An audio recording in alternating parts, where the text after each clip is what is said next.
ಎಷ್ಟೋ ಜನ ಡಯಟ್ ಹೆಸರಲ್ಲಿ ಏನೇನೋ ರೀತಿಯಲ್ಲಿ ಉಪವಾಸ ಇರ್ತಾರೆ, ಅದೆಲ್ಲ ತಪ್ಪು.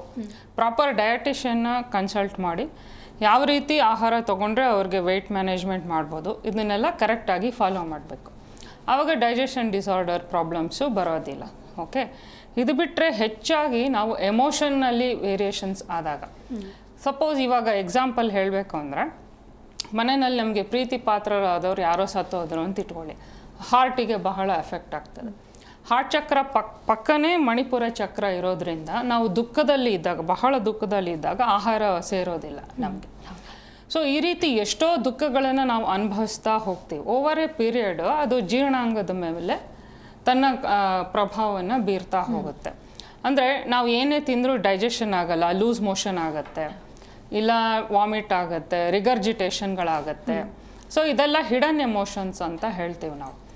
ಸೊ ಇದಕ್ಕೆ ಎಮೋಷನ್ಸ್ನ ನಾವು ಪ್ಯೂರಿಫೈ ಮಾಡ್ಕೊಳ್ತಾ ಬರಬೇಕಾಗುತ್ತೆ. ಆವಾಗ ಅವ್ರಿಗೆ ಊಟ ಸೇರ್ತಾ ಹೋಗುತ್ತೆ. ಫಾರ್ ಎಕ್ಸಾಂಪಲ್, ಈಗ ಬಹಳ ಸ್ಟ್ರೆಸ್ಸಿಗೆ, ಪ್ರೊಲಾಂಗ್ಡ್ ಸ್ಟ್ರೆಸ್ಸಿಗೆ ಒಳಗಾಗಿರ್ತಾರೆ ಅಂತ ಇಟ್ಕೊಳ್ಳಿ. ಅವ್ರು ಹೋಗಿ ಗಡ್ಬಡ್ ಆದಾಗ ಹೊಟ್ಟೆನಲ್ಲಿ ಡಾಕ್ಟ್ರನ್ನ ಹೋಗಿ ಕನ್ಸಲ್ಟ್ ಮಾಡ್ತಾರೆ. ಡಾಕ್ಟ್ರು ಕೊಟ್ಟಿರೋ ಮೆಡಿಸಿನ್ ತೊಗೊಂಡ್ರೂ ಸ್ವಲ್ಪ ದಿನ ಆರಾಮಾಗಿರುತ್ತೆ, ಮತ್ತೆ ಅವರಿಗೆ ಅದೇ ಪ್ರಾಬ್ಲಮ್ ವಾಪಸ್ ರಿಟರ್ನ್ ಬರುತ್ತೆ. ಮತ್ತೆ ಡಾಕ್ಟ್ರನ್ನ ಕನ್ಸಲ್ಟ್ ಮಾಡ್ತಾರೆ, ಮತ್ತೆ ಅದೇ ಪ್ರಾಬ್ಲಮ್. ಸೊ ಆ ಥರ ಇದ್ದಾಗ ಫಸ್ಟು ನಾವು ಅವ್ರಿಗೆ ಬ್ಯಾಕ್ ಹಾರ್ಟ್ ಚಕ್ರದಲ್ಲಿ ಎಮೋಷನ್ಸ್ ಏನು ಅಕ್ಯುಮುಲೇಟ್ ಆಗಿರುತ್ತೆ ಅದನ್ನು ಸೈಕಿಕ್ ಸರ್ಜರಿ ಮೂಲಕ ರಿಮೂವ್ ಮಾಡ್ತಾ ಹೋಗ್ತೀವಿ. ಸೊ ಎಮೋಷನ್ಸ್ ಯಾವಾಗ ಫ್ಲಶ್ ಔಟ್ ಆಗುತ್ತೆ, ಅವ್ರಿಗೆ ಡೈಜೆಸ್ಟಿವ್ ಸಿಸ್ಟಮ್ ಮೇಲೆ ಎನರ್ಜಿ ಅನ್ನೋದು ಸಪ್ಲೈ ಆಗೋಕ್ಕೆ ಸ್ಟಾರ್ಟ್ ಆಗುತ್ತೆ. ಆವಾಗ ಅವ್ರು ಏನೇ ತಿಂದ್ರೂ ಬಾಡಿ ಅಕ್ಸೆಪ್ಟ್ ಮಾಡ್ಕೊಳ್ಳಿಕ್ಕೆ ಸ್ಟಾರ್ಟ್ ಆಗುತ್ತೆ. ಅದೇ ಈಗ ವಯಸ್ಸಾಗಿರೋರಲ್ಲಿ ತೊಗೊಂಡ್ರೆ ಅವ್ರದ್ದು ಶರೀರ ಆಲ್ರೆಡಿ ಜೀರ್ಣ ಆಗಿಬಿಟ್ಟಿರುತ್ತೆ, ಸ್ಟ್ಯಾಮಿನಾ ಇರೋದಿಲ್ಲ. ಸೊ ವಯಸ್ಸಾಗಿರೋರು ಬಂದಾಗ ಏನು ಮಾಡಬೇಕು ಅಂದರೆ, ನಾವು ಅವ್ರ ಫಿಸಿಕಲ್ ಬಾಡಿಗೆ ಮತ್ತು ಆರ್ಗನ್ಸ್ಗೆ, ಡೈಜೆಸ್ಟಿವ್ ಆರ್ಗನ್ಸ್ಗೆ ರೇಖಿ ಶಕ್ತಿಯನ್ನು ಕೊಡ್ತಾ ಹೋಗ್ತೀವಿ. ರೇಖಿ ಶಕ್ತಿ ಆರ್ಗನ್ಸ್ಗೆ ಕೊಡ್ತಾ ಹೋದಾಗ ಏನಾಗುತ್ತೆ, ಅವರಲ್ಲಿ ಪ್ರಾಣಶಕ್ತಿ ಡಿಫಿಷಿಯನ್ಸಿ ಏನಿರುತ್ತೆ ಅದು ರೀಫಿಲ್ ಆಗ್ತಾ ಹೋಗುತ್ತೆ.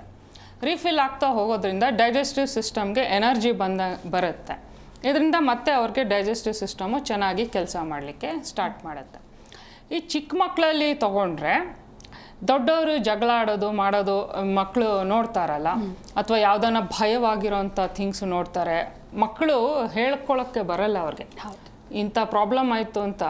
ಕೆಲವು ಮಕ್ಕಳು ಯಾರ ಹತ್ರನೂ ಹೇಳಲ್ಲ, ಶಾಕ್ಗೆ ಏನಾದರೂ ಒಳಗಾದ್ರೆ ಹಾಗೇ ಇರ್ತಾರೆ ಅವರು. ಸೊ ಆ ಥರ ಟೈಮಲ್ಲಿ ಆ ಒಂದು ಶಾಕು ಸಿಂಪ್ಟಮ್ ಆಗಿ ಮಕ್ಕಳಿಗೆ ಡೈಜೆಸ್ಟಿವ್ ಡಿಸಾರ್ಡರ್ಸು ಆಗುತ್ತೆ. ಸಡನ್ನಾಗಿ ವಾಮಿಟ್ ಆಗೋದು, ಜ್ವರ ಬಂದಂಗೆ ಆಗೋದು, ಬೇದಿ ಆಗೋದು, ಇವೆಲ್ಲ ಸಿಂಪ್ಟಮ್ಸ್ ಅಷ್ಟೇ, ಮಗುಗೆ ಏನೋ ಮಾನಸಿಕವಾಗಿ ತೊಂದರೆ ಆಗಿದೆ ಅಂತ ಹೇಳಿ. ಸೊ ಹಾಗಾಗಿ ಅಂಥ ಮಕ್ಕಳಿಗೆ ರೇಖಿ ಮಾಡಿದ್ರೆ ರೇಖಿ ಬಹಳ ಸೂದಿಂಗ್ ಎನರ್ಜಿ, ಮನಸ್ಸನ್ನು ಸಮಾಧಾನ ಮಾಡ್ತಾ ಬರುತ್ತೆ. ಸೊ ಹಾಗಾಗಿ ಮಗು ಆ ಶಾಕ್ನಿಂದ ಚೇತರಿಸ್ಕೊಳ್ಳುತ್ತೆ, ಚೆನ್ನಾಗಿ ತಿನ್ನಲಿಕ್ಕೆ ಸ್ಟಾರ್ಟ್ ಮಾಡುತ್ತೆ. ಇದು ಬಿಟ್ಟರೆ ಕೆಲವೊಂದು ದೃಷ್ಟಿಗಳು ಆದಾಗ ನೋಡಿ, ನಮ್ಮಲ್ಲಿ ಹೇಳ್ತಾರೆ ಯಾರ ಮುಂದೆ ತಿನ್ನಬಾರ್ದು, ಹಾಗೆ ಆಕಾಶ ತೋರಿಸ್ಕೊಂಡು ತಿನ್ನಬಾರ್ದು ಅಂತ ಹೇಳಿ. ಇದೆಲ್ಲ ಯಾಕೆ ಅಂತಂದರೆ, ಬೇರೆಯವರು ದೃಷ್ಟಿ ನಾವು ತಿನ್ನೋವಾಗ ಬಿದ್ದಾಗಲೂ ಅದು ನಮ್ಮ ಸೋಲಾರ್ ಪ್ಲೆಕ್ಸಸ್ನ ಅಫೆಕ್ಟ್ ಮಾಡುತ್ತೆ. ಈ ದೃಷ್ಟಿಗೆ ಫಸ್ಟ್ ಅಫೆಕ್ಟ್ ಆಗೋ ಚಕ್ರ ಅಂದರೆ ಮಣಿಪುರ ಚಕ್ರ. ಹಾಗಾಗಿ ಅದರಿಂದನೂ ಡೈಜೆಸ್ಟಿವ್ ಡಿಸಾರ್ಡರ್ಸ್ ಆಗುತ್ತೆ.